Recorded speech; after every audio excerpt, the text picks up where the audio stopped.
സന്തോഷമുള്ള ജീവിതത്തിലേക്ക് എല്ലാ കൂട്ടുകാർക്കും സ്വാഗതം. എല്ലാവർക്കും സന്തോഷമല്ലേ കൂട്ടുകാരെ?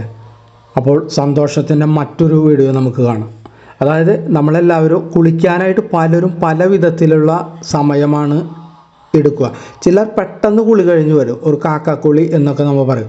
മറ്റു ചില വളരെ അധികം സമയം നീണ്ടു നിൽക്കുന്ന കുളിയാണ്. അപ്പോൾ എത്ര സമയം വരെ നമുക്ക് ഒരു ആവറേജ് കുളിക്കാൻ എടുക്കാൻ പാടുള്ളൂ എന്നതാണ് ഈ വീഡിയോയിലൂടെ നമ്മൾ നോക്കാൻ പോകുന്നത്. കുളിക്കാൻ കുറേയധികം സമയം ചെലവഴിക്കുന്നവർക്കാണ് കൂടുതൽ വൃത്തി എന്നാണ് പൊതുവെയുള്ള അഭിപ്രായം. എന്നാൽ അത് അത്ര നല്ല ശീലം അല്ല എന്നാണ് ആരോഗ്യ വിദഗ്ധർ പറയുന്നത്. കുളിക്കാൻ എത്ര സമയം എടുക്കണം എന്ന് അറിയാമോ?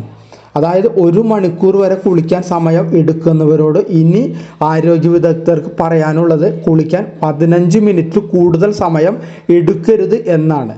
അതായത് ഇത് നിങ്ങളുടെ ഇങ്ങനെ കൂടുതൽ സമയം കുളിക്കാനെടുത്താൽ അത് നിങ്ങളുടെ ശരീരത്തിൽ സ്വാഭാവിക എണ്ണയെയും സെബവും ലോക്ക് ചെയ്യുകയും ചർമ്മരോഗങ്ങളിൽ നിന്ന് സംരക്ഷണം നൽകുകയും ചെയ്യുന്നു. അതേസമയം കുറേ സമയം കുളിക്കുകയാണെങ്കിൽ ചർമ്മത്തിലെ നാച്ചുറൽ ഓയിലുകളും സെബവും ഇല്ലാതാക്കാനായിട്ട് അതൊരു കാരണമാണ് കൂടുതൽ സമയം കുളിച്ചാൽ.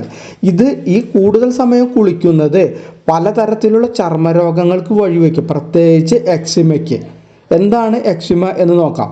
ഒരു ചർമ്മരോഗം ആണിത് എക്സിമ. എന്നാൽ ഇത് ഒരു രോഗമല്ലെന്നും ബന്ധപ്പെട്ട അനേക രോഗങ്ങളുടെ ഒരു സമാഹാരമാണെന്നും ചില ഡോക്ടർമാർ അഭിപ്രായപ്പെടുന്നുണ്ട്.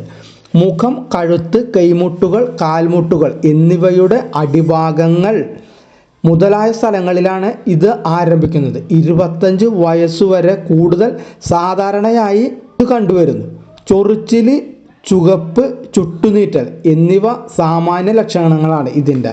ജനിതക കാരണങ്ങളും അലർജിയും ഹോർമോൺ വ്യതിയാനങ്ങളുമൊക്കെ എക്സിമയ്ക്ക് കാരണമാകാമെങ്കിലും ദീർഘനേരം ശരീരം വെള്ളവുമായി സമ്പർക്കപ്പെടുന്നത് രോഗാവസ്ഥ വഷളാക്കുമെന്നാണ് ആരോഗ്യ വിദഗ്ധർ പറയുന്നത്. അപ്പോൾ കുളിക്കുന്നവരുണ്ടെങ്കിൽ വളരെ പെട്ടെന്ന് ഒരു അത്യാവശ്യം നല്ലൊരു കുളി പാസ്സാക്കി പെട്ടെന്ന് തന്നെ വെള്ളത്തിൽ നിൽക്കാതെ പുറമേലേക്ക് വരുന്നതാണ് എല്ലാവർക്കും നല്ലത്.